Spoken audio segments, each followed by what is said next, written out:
Moi! Tämänkertaisen jakson aiheena on se, että lopetan myymisen.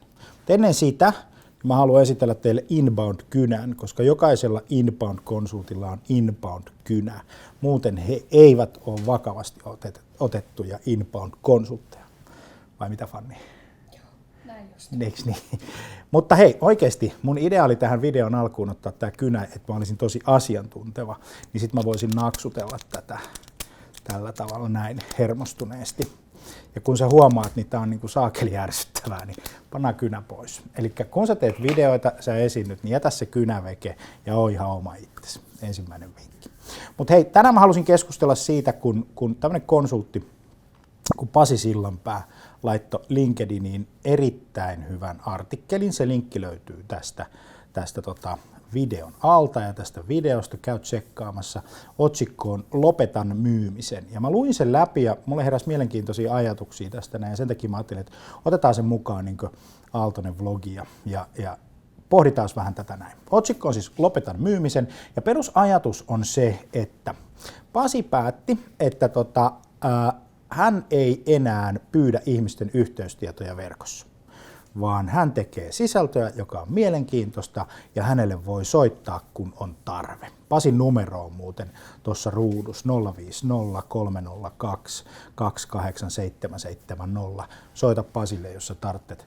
Pasi on hyvä tyyppi, mutta se peruspointti tässä jutussa on se, että mä rupesin miettimään sitä, että mitäs jos me annettaisikin tätä sisältöä pyyteettömästi ja ilman sitä, että me laitettaisiin niitä kaikkia sisältöjä niin kuin sen yhteystietolinkin ja sen muurin taakse. Niin mitä meille sitten tapahtuisi? Ja taas meidän pitäisi niin kuin aina tarkastella, kun me puhutaan tämän tyyppisiä juttuja, niin pohtia sitä myyntifannelia, sitä myyntisuppelua. Ja tämän tyyppisen niin kuin sisällön tehtävä on usein se, että herätetään huomiota, rakennetaan luottamusta, eikö niin, kasvatetaan sitoutumista ja kasvatetaan niin kuin suhdetta toinen toisiin.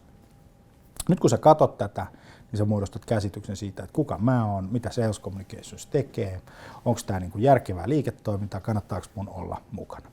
Jos mä annan sulle jonkun vinkin ja sitten se on niin kuin muurin takana, että sun pitää jättää yhteystiedot, niin okei, sä teet sen, sä lataat, jos se materiaali on sulle mielenkiintoista, mutta onko se sitten niinku kaupallisesti järkevä mulle?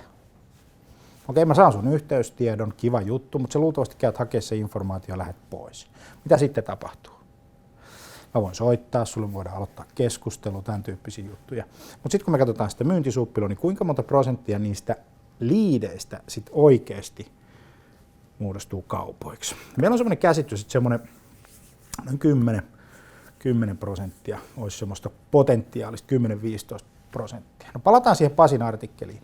Miksi se on mun mielestä mielenkiintoinen? On se, että sit siinä vaiheessa, kun ne ihmiset aidosti ottaa yhteyttä ja on kiinnostuneita kaiken sen sisällön kautta, mitä he on kuluttaneet verkossa, sun sisältöjen, sun kilpailijoiden sisältöjen, ulkomaalaisten sisältöjen, kaiken näköisten sisältöjen, niin se on silloin tosi kiinnostunut. Ja tiedätkö sä mitä? Se on silloin valinnut sut siksi palvelutarjoajaksi tai siksi kumppaniksi, jonka kanssa halutaan käydä sitä dialogia. Ja se on tietysti pirun arvokasta.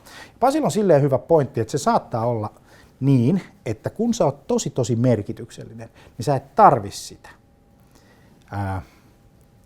muuria, jolla sä keräät informaatiota.